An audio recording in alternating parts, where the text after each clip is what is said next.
This is in section C3.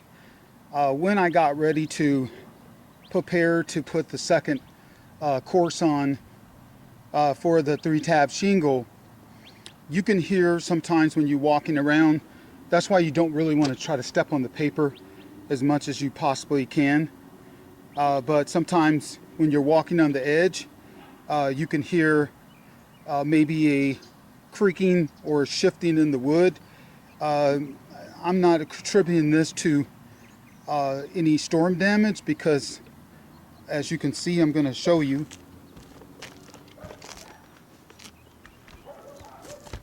The wood is in great shape.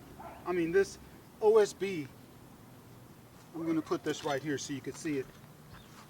I cut the paper. Okay, the paper is in good shape, as you can see. But I cut the paper so you could see it. Let me see if I can get something else to hold this open. And there you go. So if you can see, the OSB looks practically brand new. The wood is in great condition. The issue with this is that it's off-centered. It's not even. There was no stripping. I would have personally put a piece of sealant tape on this, with some roofing cement to deal with this crack right here, because you can tell. See that? The wood is loose. So that means that underneath, when the OSB was being applied, being fastened, it was not fastened to a joist correctly, not 100%, because it's loose right there. There's nothing you could do about that. This is not a re-roof. I'm basically just, this whole section, in essence, to find out where this is not nailed down at on the inside would require removing more shingles, which is not necessary, because the repair to this is, since the integrity of it is still strong, it's strong right there, it's strong right here, it's strong right here, it's just movement right there. So perhaps, the nailing of that did not occur 100%, in that area, but it's not giving too much, just a little bit. When you push on it, you would have to physically be pushing on it. The repair to that is simple. Now that I have it open, okay, I'm going to run some, which is what should have been done in the first place, along with some tape.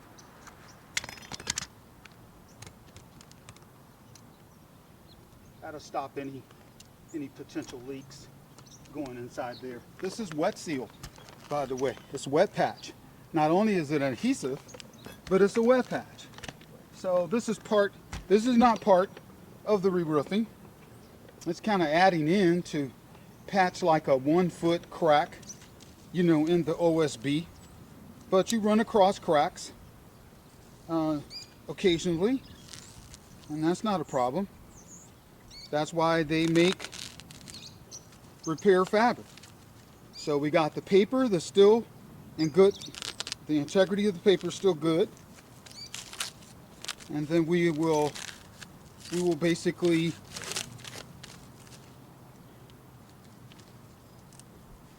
cover that.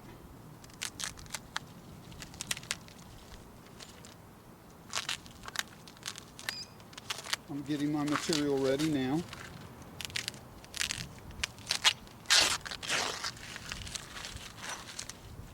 And this will be even stronger because of the paper. Once this sets in,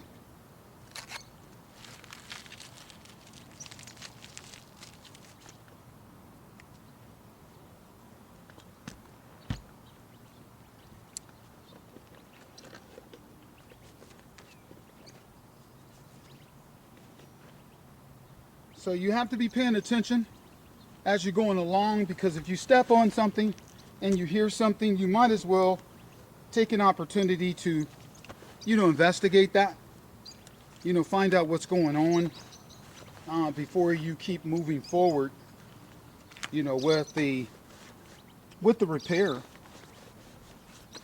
heat of 208 in there, and then I'm going to apply the 208 along where I cut the paper, because I felt that little give in the roof, and I said, you know, I need to check this out. I'm not going to lay that shingle over the top without checking this out. I'm going to check this out and see what's going on. And glad I did. So there is the 208, you know, in that area. And now we'll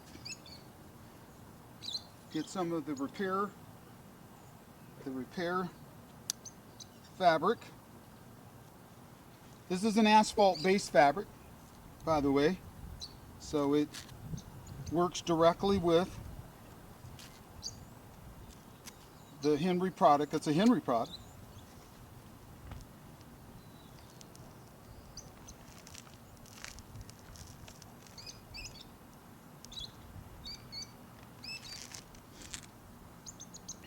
I'm just trying to customize the piece, you know, to the repair area. There's no sense in putting it, you know, over a larger area.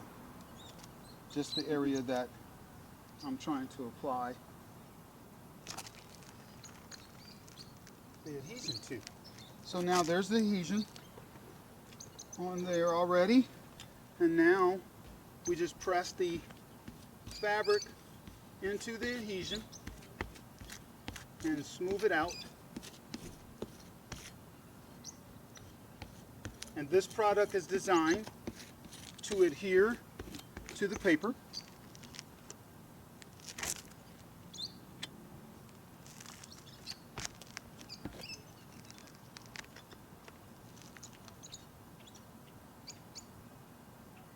So I'm just, now that I've gotten it tacked down, I'm just going around the edges and making sure that I seal the void and the fill at the same time.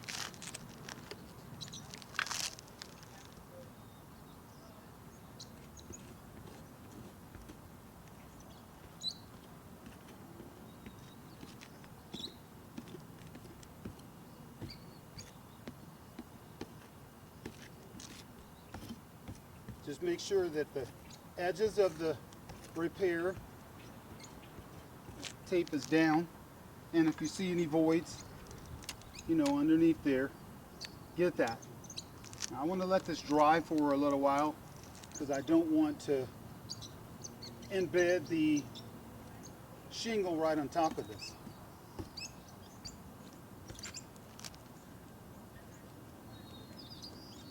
So this could have prevented a major leak problem on the inside, because that board was loose, and then you would have to come up here and deal with a major repair by tearing this whole area up, trying to find out where the leak was coming from, and it was right there with that big giant gap. Now that gap did not extend towards the west. That's the west here.